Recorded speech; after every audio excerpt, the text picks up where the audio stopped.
Cool. All right, guys. Well, welcome to our very first live Q&A in ages. A long time. It's been, I think, like at least over a year, if not a year and a half. It's been way too long. Yep. Way too long. So we're here with everyone's favorite aquatics expert, Thomas. I'm just here for moral support and very, very bad technical support. But he's here to answer all your questions for you. We're going to take them in sequence. You can type them in there and we'll get to them one by one. We'll answer everything that we can. So with that said, I think we can just kind of jump into it. I don't see any questions yet, but when they start coming in, we will do it. So in the meantime, welcome to Nova Scotia. Thank you, Brian. It's pretty awesome out here. It is. And I actually have to blame Brian for the move because he moved out here first, and that kind of got us all thinking about moving at my end of the household. And so we moved. I came out and visited Brian. I loved the province, and I had a lot of fun while I was here, and I looked for a place. We found one, and the rest is history. Now I'm here and tankless. The 265 being no more is really Brian's fault. Sorry, guys. Sorry, but there's a lot of really, really, really cool stuff upcoming. So with that said, let's get to your questions. Okay, this one from Koopa Clips. What do you feed? I'm going to assume that's feed lionfish. Lionfish can eat a pretty wide variety of meaty foods. I personally try to avoid feeding live food wherever possible. A lot of lionfish can be enticed to eat frozen food like krill or silver sides. You could probably even get them eating something like scallops or another prepared food. Using a kind of like a spike, a long stick with a spike on the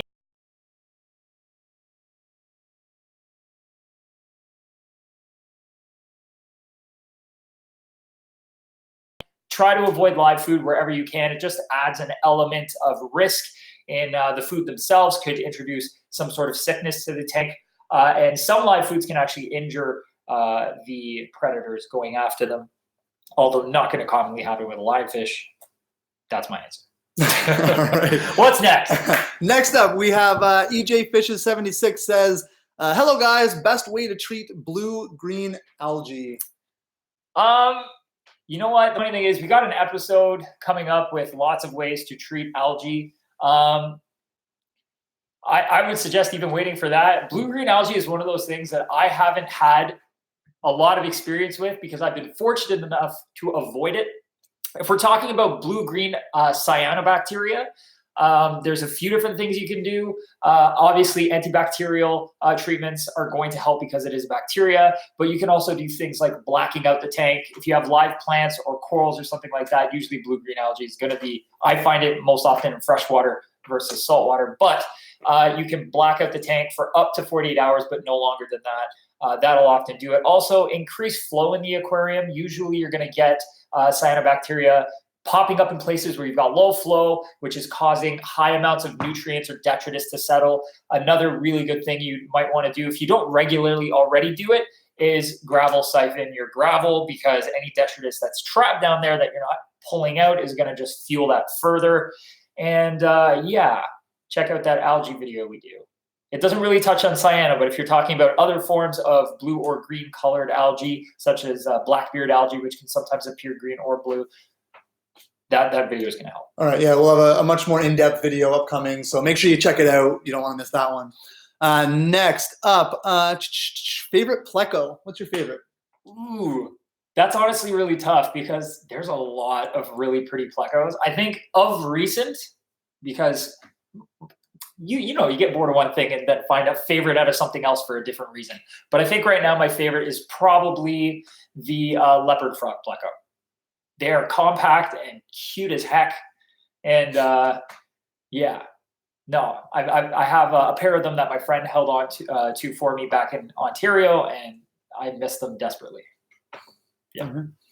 Mm-hmm. Okay, so Blue Ferret 21, I guess you missed the video that we did about Guess Who's Back, the one talking about this guy coming back, doing more videos for us. We actually talk about the 265 and what happened. So go back and watch that video because it's a really fun video, but just for the sake of time, hit him up. What happened to that 265? Okay, so I moved a couple provinces over, I guess it is, Yep. 3. Moving a tank of that size, just the literal physical size of the tank and stand, would have cost me too much money to really consider moving the tank. So rather than moving the aquarium, I sold it to a really good friend of mine for a ridiculously low sum of money, because I'm just that kind of guy. And he now takes care of that tank and is really enjoying it. He's having a great time with it. I figured we would take those small amount of funds and put that towards getting new tanks set up here. And I thought that was a better idea, because rather than setting up something we've already done, it would give us an opportunity to explore a lot of new things. So that's what happened to it. And because it is no longer, it only gives us more room to play. But it's in good hands. It's in great hands. Fantastic. Next up from Kyle Rains asks, warm water narite snail. My narite snails keep dying off in my discus tank. I don't know if I can help you with that, unfortunately. If you're having narite snails die off, there's a few factors. Temperature, I personally haven't cooked a snail yet myself. Mind you, I usually don't keep them in tanks warmer than about 78 degrees, and I know discus tanks can get much higher than that. Another concern I would have with any snail species in a discus tank is if you're keeping the pH really low, it'll pit their shells over time. So what you'll find is the narite snails are starting to get these little white kind of looks like holes in their shell. That's because the acidity of the water is eating away at their skeleton. That can also kind of cause them to perish over a long period of time, although I have seen them survive with it for, a year or more. So I'm not sure I can fix that one for you. I would look into maybe another form of algae removal if that's what you're using them for. Maybe ancistrus plecos like bushy nose, they can do a pretty good job. Autocinclus catfish also do a pretty good job if you have live plants and you're trying to manage algae. I would suggest a mono shrimp, but I have a feeling your discus might go after them. So. And I think it's a good time to mention that if there's any questions that come up that maybe would take a little more investigation, maybe sending us photos or videos of the issue, it might help us solve your problem. We might not be able to do it here in this live stream. Ask us the question. If we can answer it, great. If not, we can find the answer. We're going to find the answer. And what I'm going to do is I'm going to post here the email for bigalspets.com, support@bigalspets.com.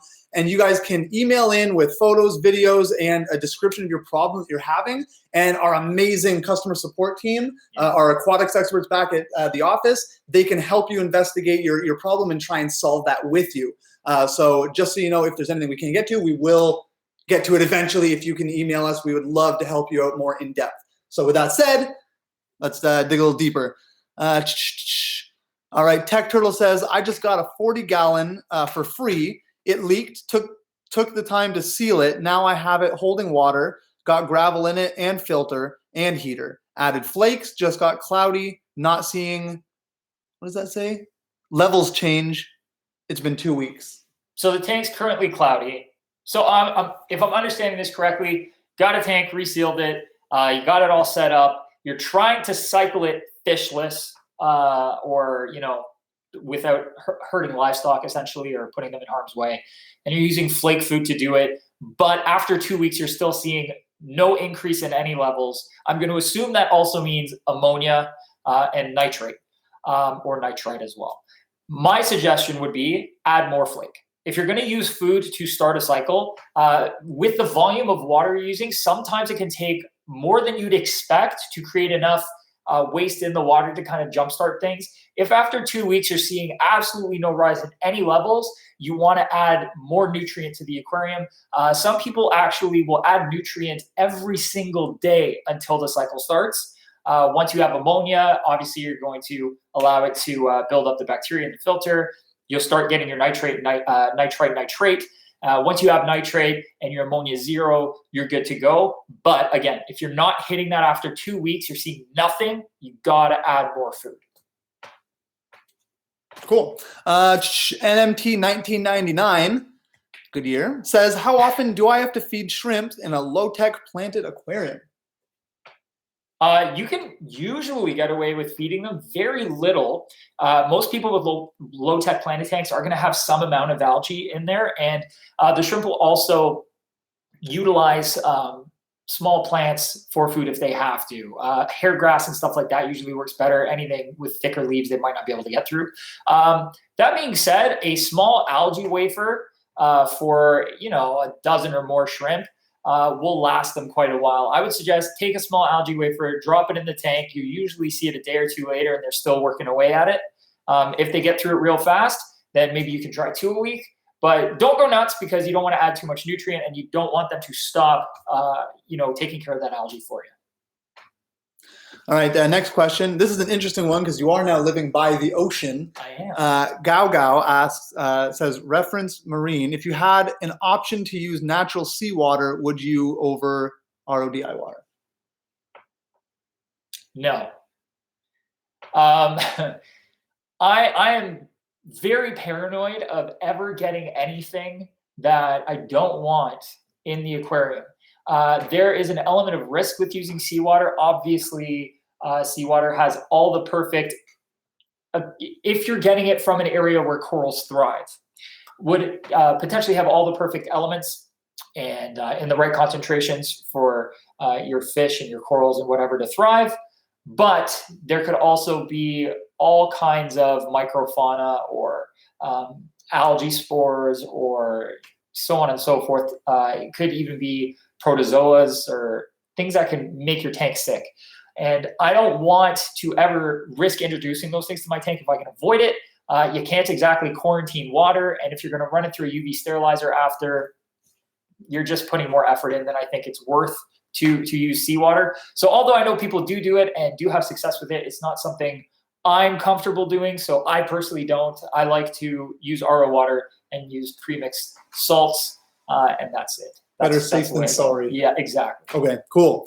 This is just a follow-up from Tech Turtle he's the one who had the 40-gallon tank. He got it for free. He says, and maybe you address this, how do I get this thing to cycle? All I have now is a Betta in a 2.5 gallon, not moving him to the 40 gallon because he's sick with Popeye. I would, I would just go back and add more food to the tank on a daily basis. Not a ton, but, and crush it up real fine. The smaller it is when you put it in, the faster you're going to get a result from it. So if you're using a flake or a pellet food, grind it into what is powder, stir it into the tank, and wait a day, do a little bit more, wait a day, do a little bit more, test the water at the end of that week. You should start to see some ammonia building. Once you have that ammonia going, you're just in the process of waiting for it to become nitrate. And once you see the nitrate, it should be good to start putting fish in slowly. A few fish at a time, nothing crazy, should be good. Cool. I'm going to take a quick moment just to point out, look at this mountain man. Look at that guy. I think I'm on my way back. My hair's getting, it's going to happen. Quite the evolution you've gone through. I have had a lot of looks. If you start at the beginning, like this is a very early, like this might be like the third video. Yeah, that's pretty close, yeah. If you go back and start watching from the beginning, you'll see I changed. Like I go through this phase and I go through some kind of mountain hipster phase. And then I go clean up quite a bit. Yeah, you clean up pretty well there for a while. And then I'm just going right back to the beginning. I think this is the Eheim 2217 setup? That is. Oh man, that video was a big hit. Everyone said like the Eheim instructions for setup were really confusing, really bad. So we've had a ton of people say, oh, this video was super helpful. Yeah, really, really cool. And we enjoyed working on that one. All right, so back to questions. From another one from NMT1999. How often do I? Oh no, we did that one. Never mind NMT. I had one job. All right, from Andrew Johnson. Would you ever do a video on how to breed and raise baby guppies? Yes, but I would probably encompass all live bearers. And the reason that is because you really just have to get a male and females. I usually don't put one female because males like to harass the girls, Get a group of them, stick them in a tank, keep them happy, and they're going to make babies. It is almost an inevitability. Nature doing its thing. Yes. I don't know if you remember way back in grade school, might have been high school, I don't remember. They made us do these like ecosystems where you'd get like 2 endlers and stick them in a big jar of water with a live plant, like some kind of watercress or something. And then they would survive in that, even though it's completely closed. And they always made babies, whether you liked it or not. As Jeff Goldblum once said, life finds a way. It certainly does. A lot faster with live bears. All right. Next up from Aquarium Dreamer. What aquarium or aquariums do you think are better than the Fluval series and more cost effective? Ooh. I don't know. I'm going to be honest. I think the Fluval series are a great line of tanks. They're great little all-in-ones. More cost-effective is a tough one because they are competitively priced. There are lots of tanks out there. Man, that's probably one of the toughest questions ever. I'd actually have to sit down and look at a bunch of tanks and try to decide what might be better. Depending on what your goal is, you could potentially get a less expensive all-in-one like all-glass mini bow tank and accomplish the same thing for less money.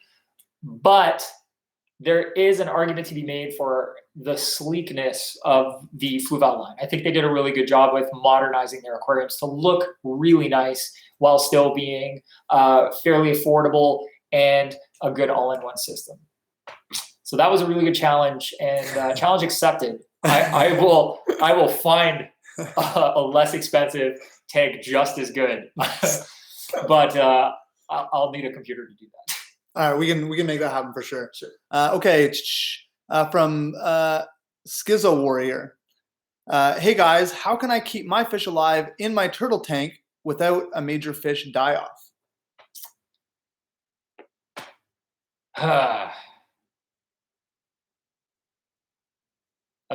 What would cause the major fish die off? Read that to me one more time, Bright Guy. Oh, okay. How can I keep my fish alive in my turtle tank without a major fish die off? Okay, long story short, it's water changes and a really strong filter. Depending on the turtle, though, you might just have fish disappear on a daily basis anyway. Just gobble them right up? Yeah, so even, whether you're getting red-eared sliders or yellow belly cooters or map turtles, I've had less of an issue with because they don't get big, so you can get fish that are larger than them, and it's not an issue. But they will eat fish. If they can catch them, they're going to eat them. That being said, if you can get fish that are going to breed in the tank as well, if they can breed faster than the turtle can eat them, you're gold. But if you're worried about water chemistry, because turtles, they a wasteful bunch, you just need to have a strong, I usually suggest canister filters for turtles rather than internal, because when you get an internal, people tend to neglect them because they're in the tank and they don't want to pull them out and get everything wet or hang on, which is almost impossible on a turtle tank unless you have a specialized tank with a half wall on one side, a big canister filter, and staying on top of water changes and gravel siphoning. That's how you're going to keep your fish alive as long as the turtle doesn't eat them. Next up, from Diane Hexamer. My Nerite snails lay white, hard-shelled mini eggs all over the woodscape. I've tried a wire brush to get rid of them, but it didn't work. Any suggestions? This is one of the issues with Nerite snails. They will lay eggs everywhere, and in fresh water, I have never had any hatch. It's to my understanding, which could be wrong because I'm not an expert on Nerite snails, but it's to my understanding they require brackish to properly breed and actually have it work. So the only luck I've ever had getting those eggs off of wood is an acid bath of some kind, whether it's vinegar or muriatic acid, severely diluted. I don't ever really suggest people use muriatic acid on their own if they've never used it before. We usually use it in fish rooms because it's super, super concentrated. But vinegar can work quite well, or citric acid you can usually buy in a powder, and just soak the wood with that to dissolve it. Just keep in mind, once you soak wood in that water, it's going to be full of acidic water, so you either have to let it dry out or you're going to want to give it a really good soak in tap water, dechlorinated tap water after to try to get rid of some of that acid. Your option beyond that is getting a razor blade, which I've done before as well, and just pick them off one by one, which if you have more than a few Nerite snails, it could be 100 or more little dots and you're just sitting there going. But that also works and avoids you having to rebathe your driftwood in fresh water.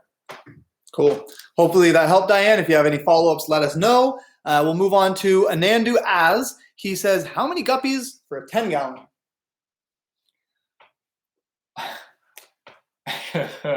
This reminds me of Kevin's tank. The most I've ever seen in a 10-gallon was probably 100. One of our do that. co-workers at Big Al's distribution center, Kevin. Oh, this tank. It was insane. It had, to his defense, it had a massive amount of Java moss in it, which was doing, I'm guessing, 99.9% of the filtering at that point and keeping the nutrient level down because it grew faster than the guppies could breed. But you could start with a few. If you're talking full-size female and male guppies, I personally don't think you should go more than 4 or 5. The thing is, if you get males and females, that's going to turn into the 100. Realistically, over time, they're just going to keep breeding. So if you're going to do an all-male guppy tank, I would say 5 is a great number. You can go a little bit higher than that. However, at that stage, you can't add any other fish at all. I wouldn't even recommend, adding like catfish at that point, just because you're going to start pushing your filter a little bit further than it's going to be able to keep up with comfortably, which just means more work for you. But I think 5 full-size adult male guppies usually do pretty well together. If you go less than 5, you might get too much aggression, torn fins and stuff. Usually if you got 5 or more, they kind of disperse the aggression and they look pretty longer. Cool. Coming up from Cuba Clips, he wants to know, I was thinking of getting a 6-gallon planet tank. How many fish can I put in and what species? The options are as small as that tank is, your options are, there's tons. But I would go with maybe Galaxy Rasboras, also known as Celestial Pearl Danios. They're a very small, very cool little fish, and you could easily get 10 of them in there. That's my choice. I'm going to give you one option. You could also do, for that size tank, dwarf cory catfish species. You could do live bears like guppies, or endlers would probably be a more appropriate choice. You could even do a few white clouds if you wanted to. I mean, there are actually lots of options. My personal pick would probably be a small group of Celestial Pearl Danios because they're really cool. They remind me of miniature brook trout. They really look a lot like them. Awesome. All right, coming up. Gao asks, oh no, you re-asked that to use seawater or not. Thomas said better not to because you never really know what's out there. Better to have completely controlled conditions that you have full control and knowledge. You don't have to worry about any potential variables. Yeah, potential. My concern isn't the chemistry of the water so much, as long as you're getting your water from a tropical source where corals are thriving. My concern is that there could be something in the water like a protozoa or a bacteria or an algae or something like that you're going to introduce into your tank and cause yourself a massive headache or put your livestock at risk. So that's why I don't use wild water. Fair enough. Ricardo SR or Ricardosser, whichever, you let us know. Could a female betta go in a planted community tank with a dwarf gourami and some peaceful community fish? Yeah, they'll do okay. I mean, I've even mixed male bettas in community tanks, and they usually do all right. The key thing is you need enough space that the fish can A, get away from the beta if the beta decides to get aggressive, and B, the beta can get away if the other fish decide to get aggressive. So if you have enough space and enough cover in the tank, a beta will integrate into a community tank relatively easily. I wouldn't worry too much about it. However, you could end up in that weird situation where you've got a tank that's not quite big enough, like a 20-gallon tank with a full-size, like sunset dwarf gourami and a male beta. That's not going to end well because the beta is going to see the gourami as competition, and although the gourami is going to have some space to get away, it's not going to be enough, and you're probably going to run into an issue. So you just think of it this way. You need more space if you're going to introduce a beta, and you need more cover for the fish to kind of find their ways apart from each other. So as long as you have those things, it can be done, and female betas are less aggressive, so that's a boon. It should be easier that way. Cool. Pickle Rick, yeah, boy. He asks, what size tank can you keep Oscar fish in? Oh, in my humble opinion, I wouldn't put a single Oscar in anything less than 75 gallons. They get big. And even a full-grown adult, I'd be much more comfortable if they were in a 100-gallon tank. They get very big. And they're poop machines, and they're aggressive. Even if it's just a pair of Oscars, you will often find that one will dominate the other and it'll cause issues. And so space is key, and it just makes life easier, and they're going to grow fast. So yeah, I would say full grown single Oscar 100-gallon tank. For every Oscar you add on top of that, I would add at least 20 gallons. Cool. Where were we? All right. I lost our spot. No, there we are. Okay. Schizo Warrior asks, hey guys, where can I find solid plastic kiddie pools for my turtles this time of the year? How could I set up my canister filter to accommodate it? I don't know on the kiddie pool front. Depends on where you live. I mean, I think any big box store would be able to, you know. Amazon? Do they sell big plastic kiddie pools? I don't know. You know what? There's some pretty good ones. I actually have one for my kids in the backyard. It's like an inflatable pool rather than the big plastic hard one. I guess you probably wouldn't want to inflate. I'm not sure what you actually want. Yeah. That might be a little dangerous, but you can get those and get them shipped. The big, you know. If you're talking big hard plastic pools, yeah. I've seen them at Walmart, Canadian Tire. If you're in Canada, you can find them there. Probably in the States in Walmart or Target or whatever. Yeah, I'm not sure. Now, how do you set up a canister filter to make that a livable environment? It's very difficult because you have to raise the water above the canister. So either you make a platform for this thing to sit on so that it is at least the bottom of that kiddie pool is just above the top of the canister filter outlet, then you'll have it run no problem. Otherwise, you basically have to do it pond filter style and pressurize the canister using a pump that's in the water rather than using the traditional canister filter setup. So you could use like an old canister filter, take the impeller out of it, get a pump, put the pump in the tank or in the kiddie pool in this instance, pump the water out of the kiddie pool into the canister where it would normally be sucking the water in, and then it'll come out through the top back into the pool. That way you won't lose prime, you won't have a cavitation issue, and that's really the only way you're going to have it work correctly if they're sitting at the same level. I hope that makes sense. Yeah, makes sense for me, and I have no experience in this. I feel I could probably do it with those instructions, so I think it makes sense. Okay, so moving on, the gaming Carnotaurus asks, why is chlorine bad for fish? Chlorine is caustic, which means it can burn. Chlorine will therefore burn the outside of the fish, but most importantly, what it's going to affect first is their gills. If you burn a fish's gills, it essentially prevents them from breathing properly, so they won't be able to respirate and they suffocate. If chlorine levels are super high, it's just going to burn them everywhere as well, and they could have red lesions on their body, or their slime coat in some cases will actually start lifting as it's burning through their scales, and it's not nice in high concentrations. In tap water concentrations, over time, you're just going to just burn the gills to a point where the fish can't respirate at all, and they will perish. For very similar reasons that ammonia in water is bad. It's caustic. It burns. Okay.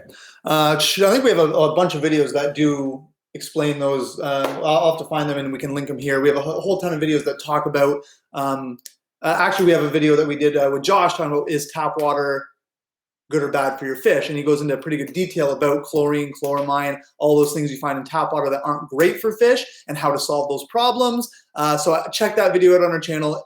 Is tap water bad for fish? And it'll give you a ton of extra information if you feel you need it. Next, Ricardosaur or Ricardosaur, whichever, he wants to follow up and say, can I add only one female betta or more than one? It's a 20 long. One. Don't go more than one. Female bettas will fight with each other, although they're not as tenacious as males are. I'm sure if you ever go to your local fish store and you see a tank full of female bettas, just watch them. Although they can be peaceful, you'll notice they still go after each other. They still fin nip if they keep them, like if your fish store keeps them in a single large tank together. So it's always best to keep them separate. I personally don't like keeping females together, female bettas specifically together, because they can be nasty. Don't do it. Next up, Merlin the Flower Horn. I love that username, Merlin the Flower Horn. I don't know why. I just love it. He asks, or she asks, how can I avoid larvae or worms developing in my shrimp tank? Larvae or worms in your shrimp tank? I'm not sure how you got them. I'm assuming with plants.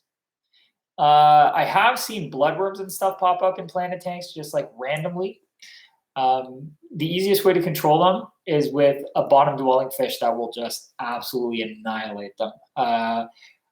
I've found in previous experience that cory cats can do a pretty good job, like even just like panda cories or loaches. Just bear in mind the size of the fish that you're going to put in there to try to deal with the worms, and the fact that you have small shrimp. Dwarf cories are probably the path I'd go down. That's what I would try first. Dwarf cory catfish. Cool. Next up, the gaming Carnotaurus asks if you can make a new type of fish, what would it be?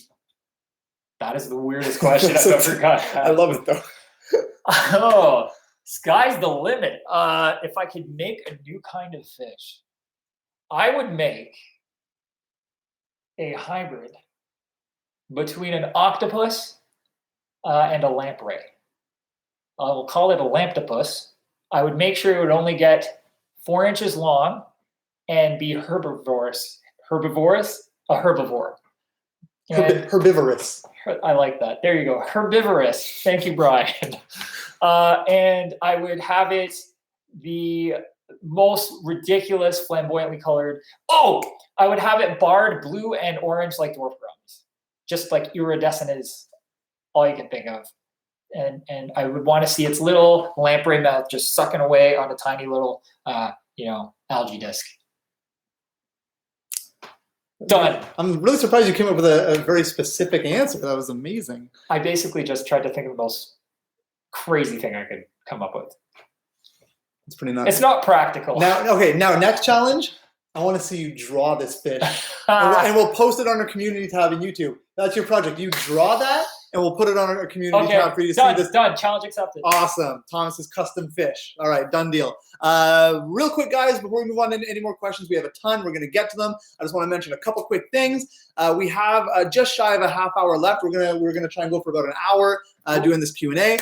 So we have about a half hour left, just less than that. We do want to start doing these more often because we really like being able to interact and have you guys talk directly with Thomas about the issues you're having or the advice you need. We want to do it more often. So when we do have them, we would love if you could do everything you can to get the word out, share it, go put it on the Facebooks and the Twitters and the Instagrams and the Reddit. For the flood Reddit would be really cool. Help us out and help this thing grow because the more interaction we get, the bigger of an audience, the more we can do these things and have you guys talk directly with Thomas. And it's a lot of fun for me, so I want to keep doing it. So please spread the word. We have half hour left, so plenty of time to go say, hey guys, join the Q&A, talk to Thomas, and Brian's there too, so that's cool, I guess. Yeah. So if you could do that, it would be awesome.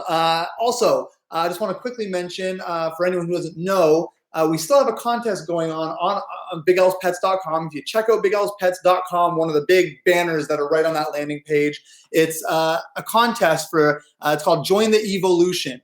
And it's a contest where you can actually win the Fluval Sea Evo.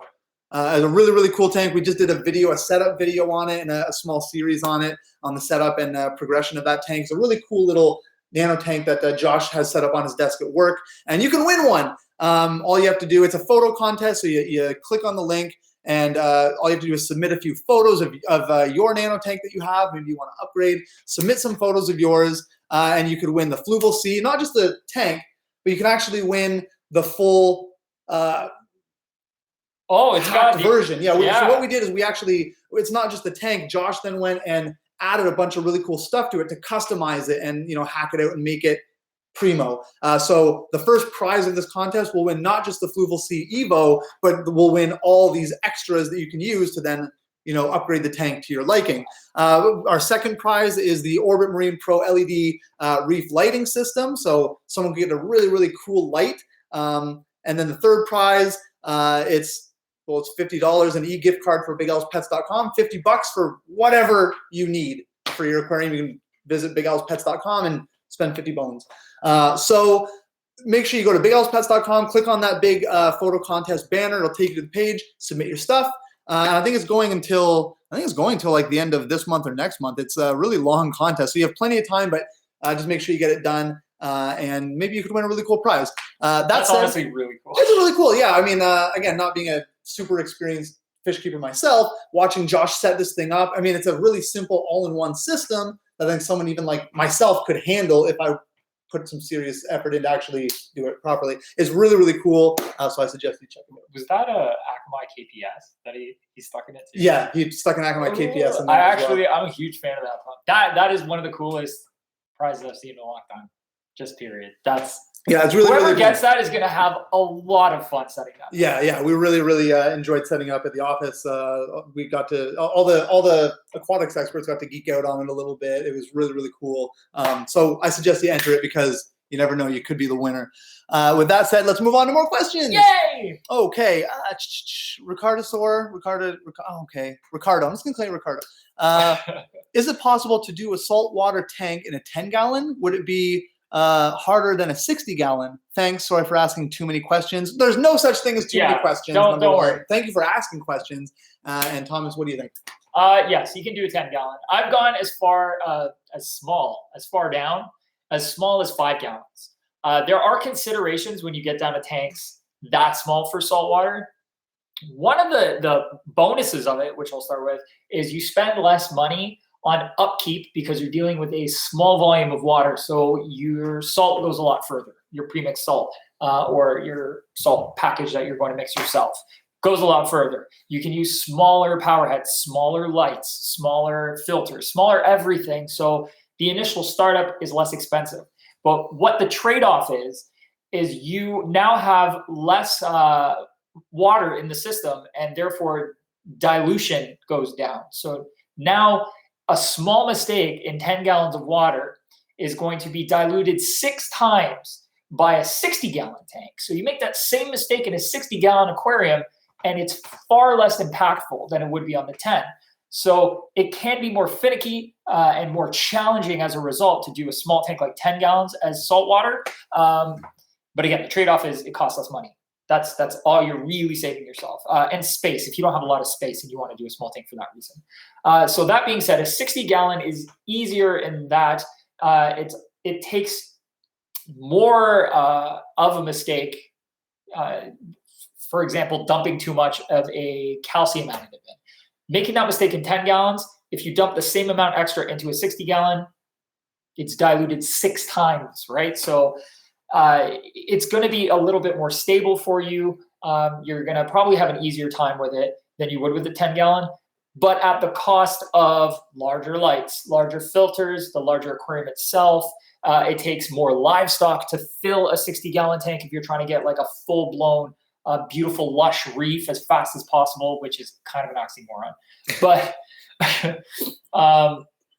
60 gallons will be easier, in my opinion, to maintain for a new keeper than a 10-gallon. That's my opinion. I think it's a good one. Cool. I've always been a fan of nano reefs, and I think 60 is not a nano, and 10-gallon is. But my comfortable zone for most people who want to start and go nano is 20 gallons. 20 gallons is a great size to start nano because it's twice as easy as 10. All right. Not exact math, but what's next? Hold on. Is there like a line? Okay, nano reef. What's the cutoff point where it's no longer nano? I think the cutoff point is 30 gallons. Although that term may have changed over time because I'm talking from, I don't know. I was in high school, which was, believe it or not, a while back. Ages ago. Yeah. But it was about 30 gallons back then. But we also didn't really use the term pleco tank back then, which pleco, I think, is anything under 5 gallons. But it could be 5 gallons and under. Depending on who you talk to, that actually changes. But I'm going to say 30 gallons is my threshold for nano tank. Fair enough. Okay, back to the questions. Felistyle84 asks, I have a 5-gallon Betta tank with a detritus worm infestation. Been seeing less with frequent gravel vacs. Do they ever go away? When they stop having a food source, they'll go away. Or if you find something to predate on them, they will go away. I would try, if you don't already have bottom feeders, try bottom feeders like loaches or Cory catfish. they may help with detritus forms. If they're under the gravel line, it's going to be a tough battle. It just will, because if the fish can't access them and they still have a food source, which if you have fish, they're always going to have some kind of a food source. It just goes on and on and on. One way you may be able to rid them is to remove your fish and basically just tear down the tank and set it back up, which is not fun. Obviously, you have to like wash the gravel in hot water or something like that to try to kill them off, and do the same with ornaments or anything else like that, but not always practical, especially if you've got to plant a tank. That's really impractical. You're basically starting your tank from scratch, which sucks. That's like a last-ditch effort. Yeah, so it is. It really is a last-ditch effort. I always try to find something to predate on whatever it is that's getting out of hand, as long as it's not toxic to the fish or going to hurt the fish in any way, shape, or form. Trying to find a natural balance is probably your best route. So rather than trying to eradicate them entirely, try to find a way to keep them at a level that is not considered a nuisance. Cool. A lot of questions coming in. Thank you so much, guys. I know we're moving slowly through them, but just be patient, stick around with us. We're going to get to your question, I promise. We're just trying to be as in-depth as possible, help you as much as possible. So we're going to move on to Cole Winyecki, who asks, what are your thoughts on cichlid breeding? It's fun. Are we talking South American or African, or I guess it really doesn't matter. Cichlid breeding can be a lot of fun. Depending on what your goals are with breeding, you could be one of those guys who likes to make crazy man-made fish, which are essentially fish that do not exist in the wild or have traits that don't exist in the wild, and it's only achieved through inbreeding or selective breeding. It can be a lot of fun to just see what you end up getting. If you like keeping, lines true and sticking with breeding species with the same species only, and trying to come up with really strong, vigorous lines of said fish that are really hardy, it's fun. It's not a difficult thing to do for the most part. Africans are quite easy to breed. Yellow labs is a great one to start with because they are really easy, I find anyways, along with zebras and stuff like that. If it's something that interests you, I would say go for it, because it's one of those things that it's easier to achieve than breeding a lot of other types of fish. So go for it. It's a great way to get your feet wet with breeding something other than live bears.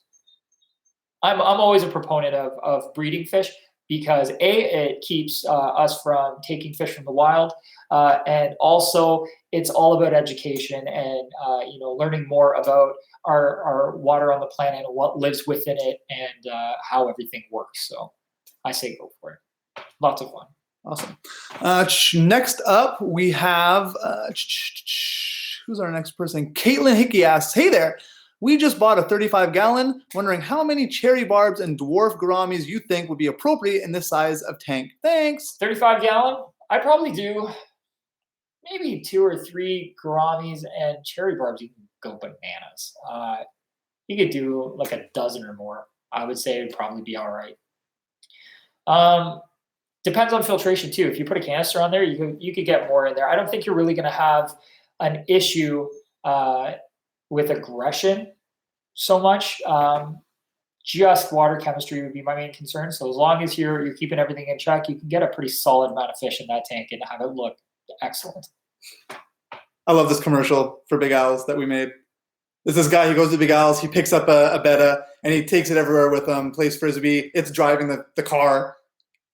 He's in his bed. Oh, and he's sleepy. It tucks him in, and it closes. I love that commercial. It's pretty cutesy. I had a lot of fun making that. That was really fun. Anyway, it's one of my favorite things that you've ever done. Oh, it's ridiculous, but it's fun. Half of everything that goes right on this channel, half of everything that goes right is Brian. Probably more than half. And then half of everything that goes wrong is also me. So, I mean, I think I share both sides of the responsibility. But yes, half of everything that goes right. I don't think I would have gotten where I am, and the channel would have gotten where it is without Brian's ridiculous sense of humor. You wouldn't be in Nova Scotia if it weren't for me. I know that is the truth. Oh, look at that! That's a good look right there too. I like that one. That was shortly after I gave up on the beard. So many looks. All right, sorry guys. Back to the questions. Okay, the game. Did you, Caitlin Hickey? Hopefully he answered your question to your satisfaction. If not, feel free to follow up with us. All right. The gaming Carnotaurus asks, what happens if a tiger salamander is in between the land and water stage? Tiger salamander, land and water stage. In between. Usually, now I gotta say, I have never raised them from nymphs to adulthood. However, I do have a pretty good understanding of how that works. Usually, they will stay in the water until they are ready to exit. And if they start exiting, they're usually at a point where they're ready to just be on land.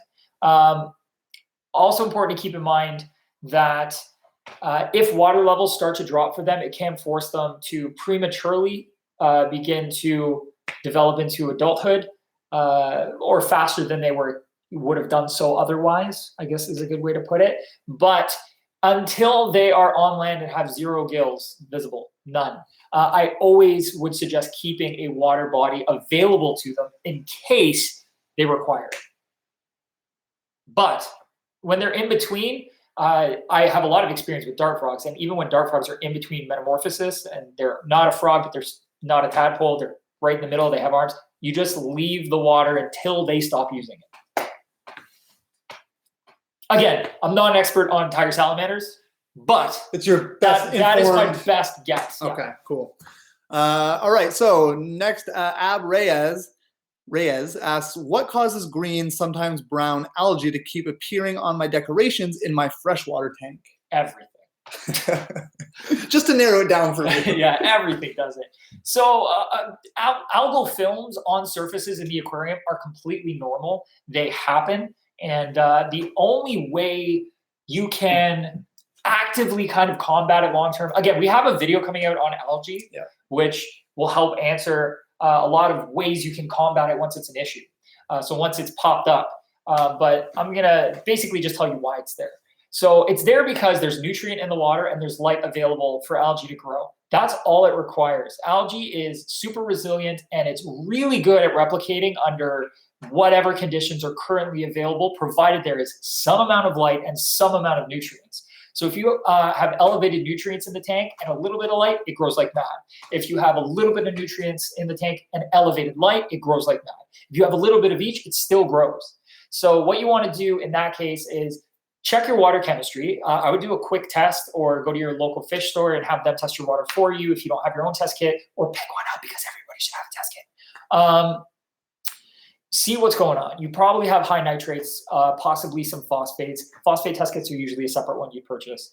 And if that's the case, you just need to do a little bit more water changes or watch the amount of food you're feeding, because you're probably going a little bit overboard, which is normal for most aquarists because it's the one way we really interact with our fish other than terrorizing them while we're cleaning the tank. So that's probably why it's there right now. Keep your eyes peeled for that video because it's going to give you a really good list of things you can do to combat algae. Cool. Moving on. EJ Fishes 76 asks, my discus pair has laid eggs several times, but they keep eating the eggs on slate. Should I keep eggs in there next time or remove the slate piece to another tank until the hatch? I'm going to have to get back to you on that. I haven't bred discus, and because I haven't bred discus and I haven't had a lot of experience with discus, I can't rightly say. My interests take me in weird directions sometimes, and sometimes I end up not going down one of the most common paths. Like one of the gold standards for aquarium keeping is keeping discus. I have never done it. To this day, I've never kept discus. I will probably have to. I'm going to have to.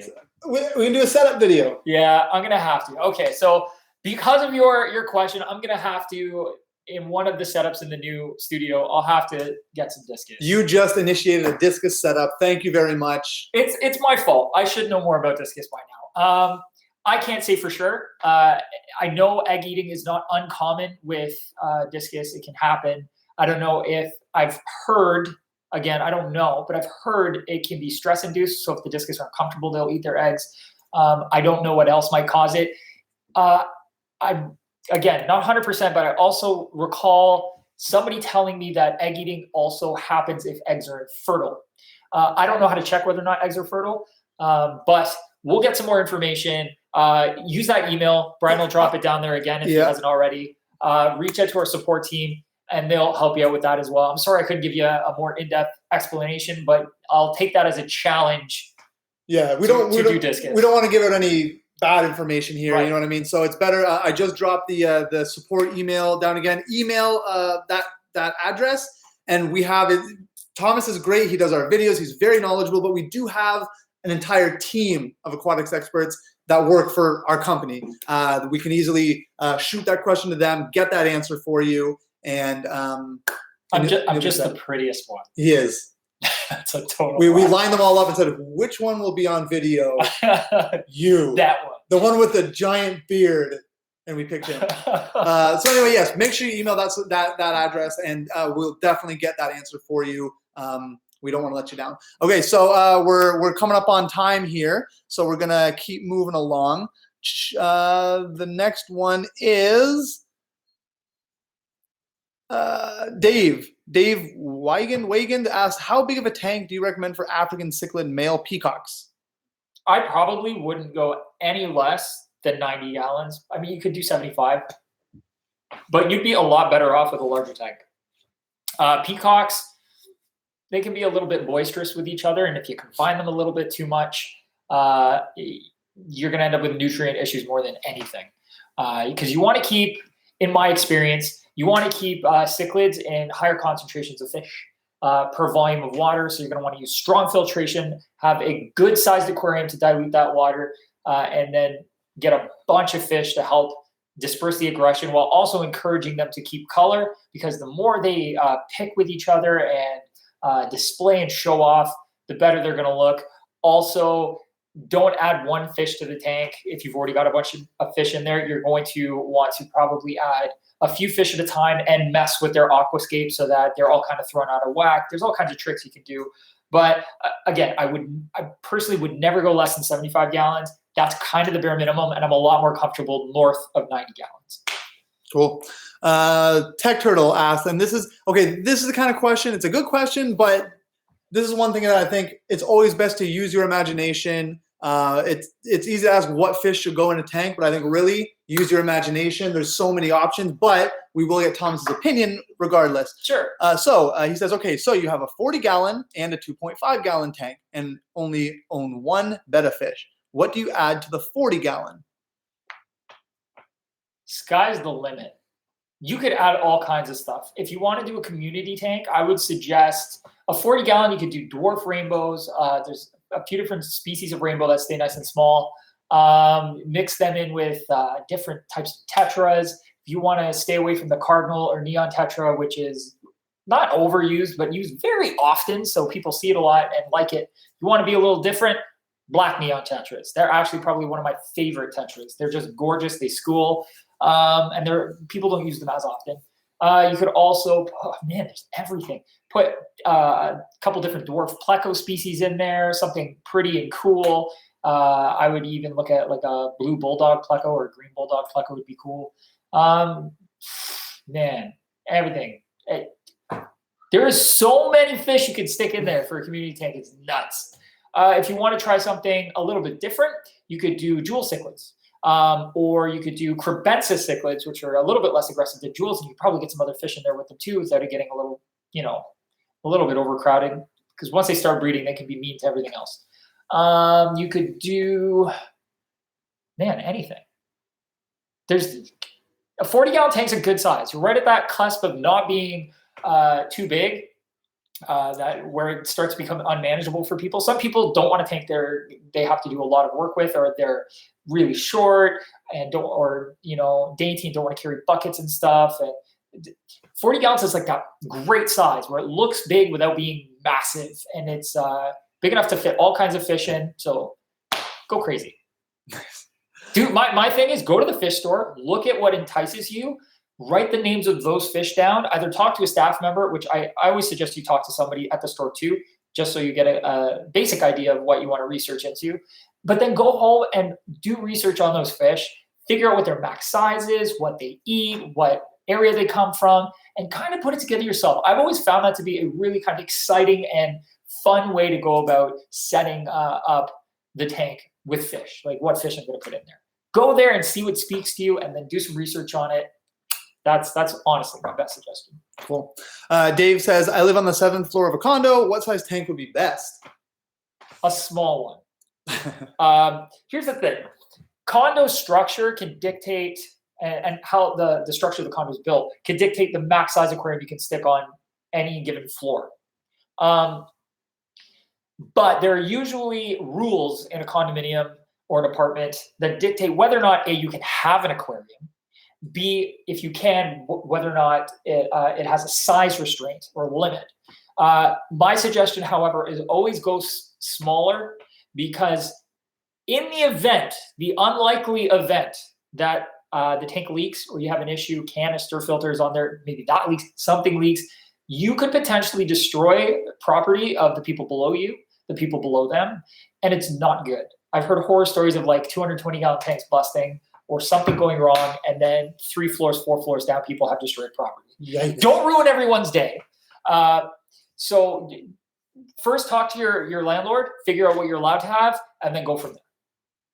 I would say I wouldn't go any higher than 60 gallons. That would be my personal limit in a condo, is 60 gallons. I think my most comfortable tank would be a 20. You don't have a lot of space usually in a condo. There are the rare condos that have just gigantic amounts of space. But 20 gallons is a great tank, very comfortable size to have for most people. Cool. We have a few minutes left here. We're creeping up on the 1 hour mark, so we'll try and motor through these as quick as we can. I'll answer as fast as possible. Okay. Precisely. Okay. Quick fire round. Minimum size tank for 3 tinfoil barbs. 100 gallons. 100 gallons. All right. Tinfoil barbs get huge. Okay. Good to know. Anything else you need to add to that? No. Cool. All right. What are good ways to promote fin growth? My male elephant ear, Betta, is always cutting only one of his fins, and I can't get the fin to grow at all.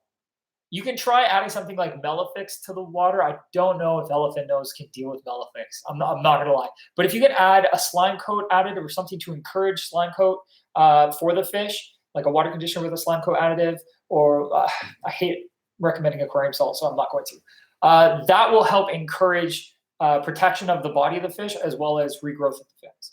Also, make sure they're eating really, really well. Sweet. Diane asks, would cory cats eat detritus worms, or should I just do a crazy thorough gravel vacuuming? I wouldn't be surprised if they do. I can't say for sure that they do, but that would be a place I would start, because I've seen them eat bloodworm and all kinds of other stuff. So they could potentially. I don't think they'll ignore them. But also, yes, gravel cleaning, definitely. Cool. So minimum tank size for a tinfoil fish. A tinfoil barb, I would still say like 90 gallons. They get big, and they need swimming space. They like to swim around, so they need a lot of space. They'll get there. They're going to get huge at some point. So cool. Aquarium Dreamer giveaways. Yes, I did mention bigelspets.com. Click on, and if you're in Canada, bigelspets.ca or even bigals.ca. You can win this Fluval Sea Evo kit. Completely decked out. Yeah, completely decked out. So yes, that's a giveaway. Go do it. It's an awesome, awesome, awesome giveaway. Rios Mania asks, what if your aquarium starts growing mold on the trim? Mold, like out of the water mold? If you start seeing mold on the trim, like actual mold on the top of the tank, it's because you're feeding the fish and some of the food is getting trapped in the rim of the tank, and it's molding because there's high humidity right at the top of your aquarium. That's why it's happening. Clean it. Just clean it. That's it. Cool. Hey, Thomas, so what are the plans on the ADA tank? I can't tell you that now. You'll see. Just stay tuned. Subscribe. You'll be very happy. My plans are for it to look awesome. Okay, keep going. Cool. Next, will tinfoil fish do nipping? I haven't experienced that, but I've never kept them in a situation where I think they would have the opportunity to really nip, because I've kept them as a dither fish for larger, more aggressive species. Okay, next. Cool. Is there any tank mates for small baby shrimp?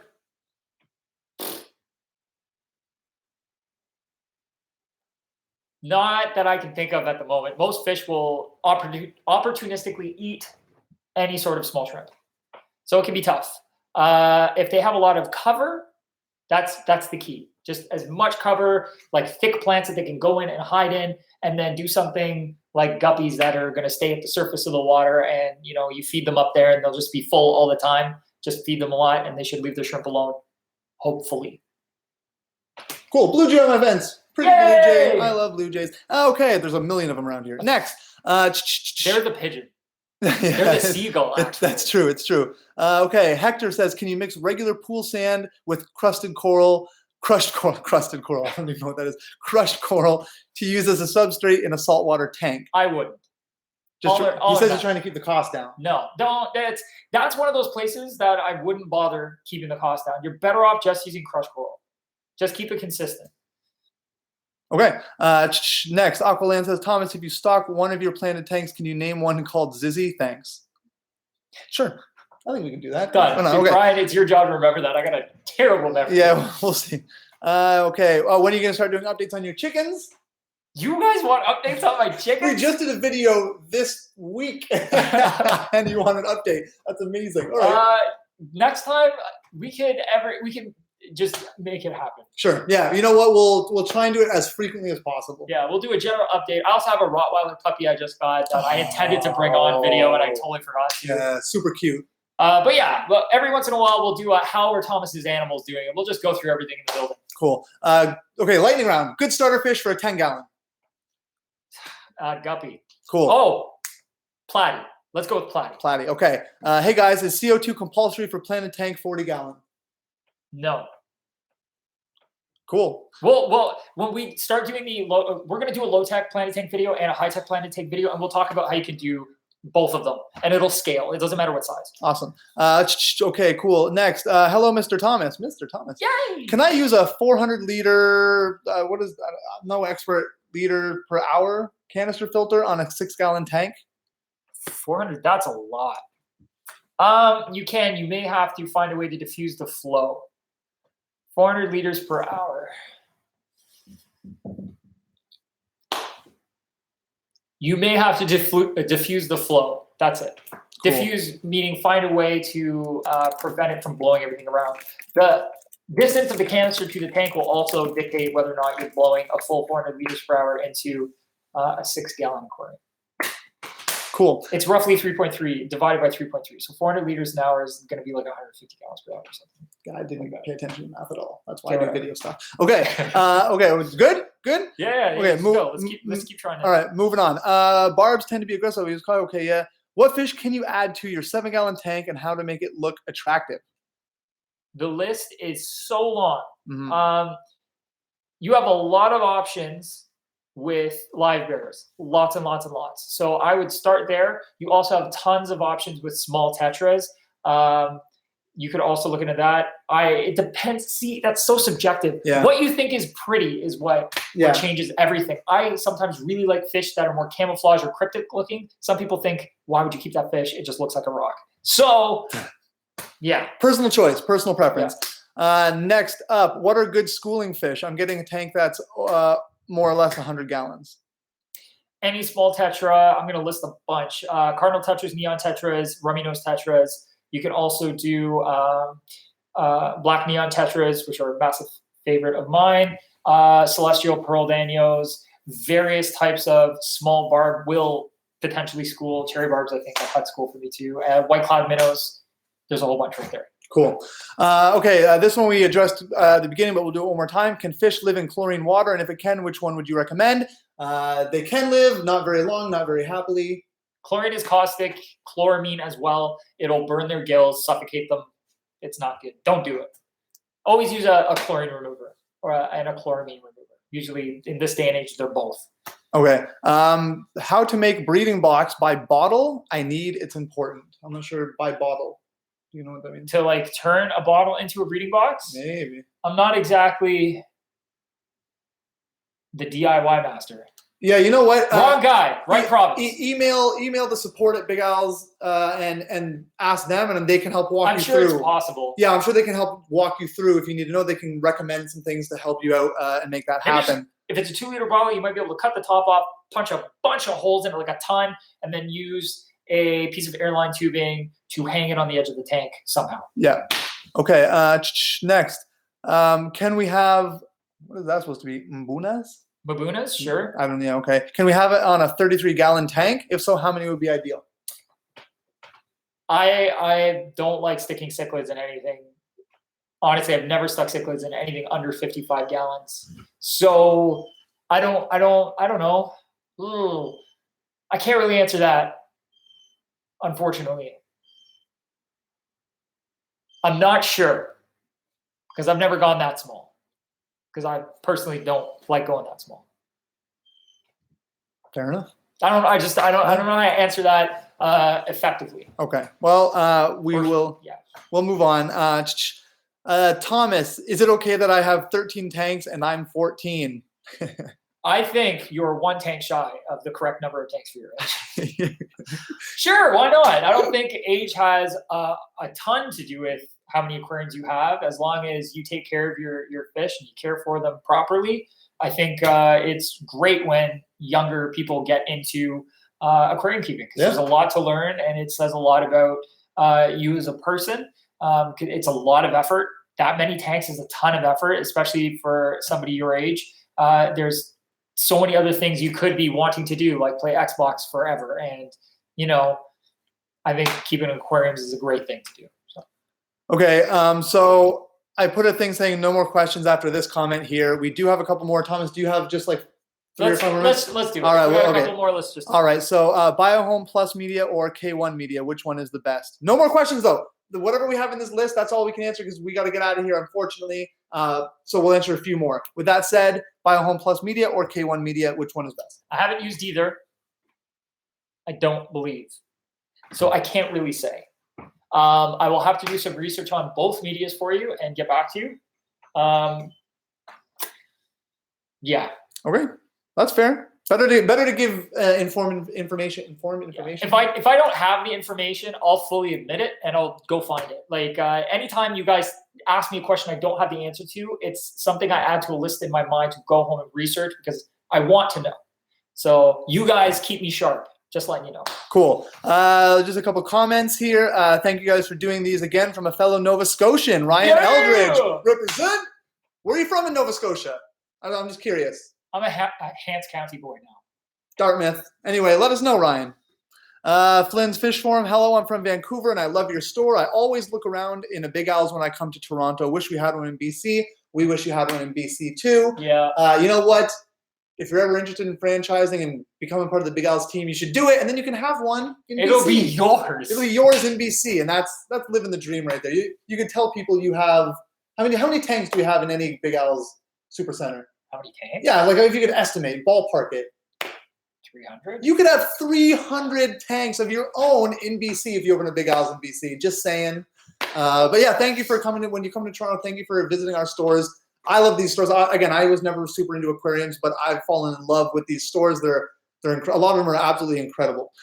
Fukato, you got to watch the last video we posted. Yeah. It talks about the 265, and you'll know exactly what happened. Yeah. You got rid of it, but it's in good hands. But watch the last video, the one that says, "Guess who's back?" He talks about that tank and what's to come. Which is more important. Yeah. Are you guys doing another live stream? Reinhard, yes, our plans to do a lot more of these. We're hoping to do at least one a month, hopefully 2 a month if we find that they're getting enough traction. If you guys like them and you guys want to participate and we see enough participation, we could definitely do 2 a month, one every 2 weeks. That's a lot. That's, I think, the goal. That's the goal. And that's a lot of Thomas in your life, which is not a bad thing at all. So I think, again, share these as much as you can. Share our channel, share our videos. The bigger we get, the more we can do for you guys. Yep. So, we have a goal. We do have a goal. I would love to reach 100,000 subscribers by the end of this year. It's a big goal. It's a crazy goal. I'm not gonna lie. I'm elated that we're at just shy of 50,000 right now. Yeah. Like, that says so much, and we love having you guys as subs. It really keeps us on our toes and keeps us going. Yes. And really, at the end of the day, it's you guys who make this so much fun for us. Yeah, we love it. Yeah. So again, the more that you guys watch our stuff, share our stuff, participate in this stuff, the more we can do. Yeah. So you never know. Get to the point where we're doing Q&As every week. You never know. So right. Yeah, that would be cool. You never know. We'll see the what more you happens. can do, we'll see what happens. But at thank you. least once a month for now. At least once a month for now. Okay. Keeping us in the basement yet? Okay. You know what? We have one last question, and that's it. How to maintain the water temp during summer? How to keep them cool? Okay, so you got a couple of options. You can either locate the tank in a part of your home that is going to be cooler. So some people have air-conditioned rooms rather than a whole central air conditioning in your house.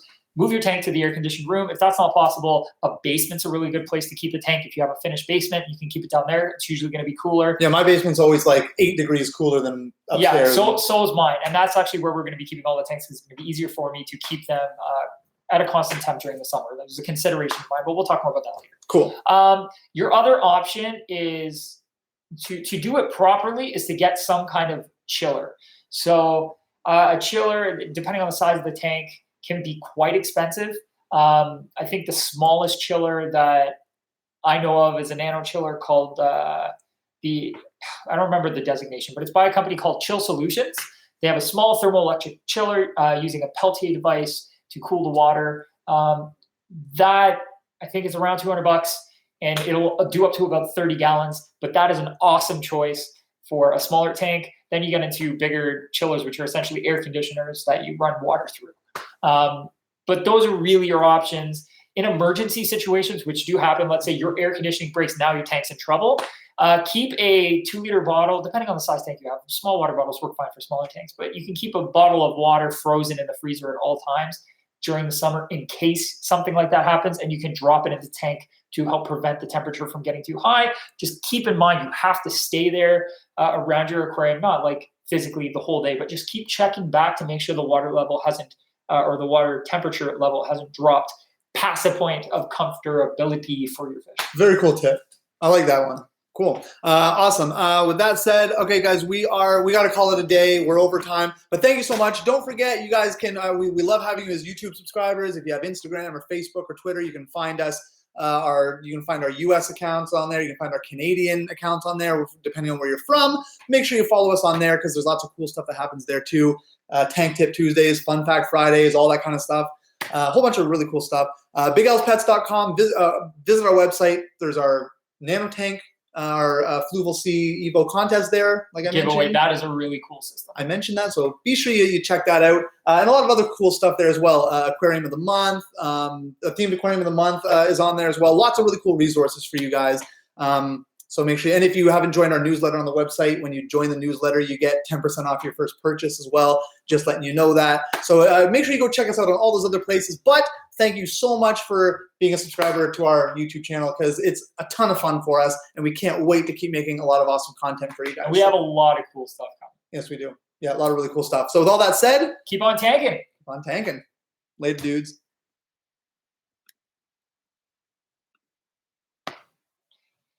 Awesome. Yay. 46 hours.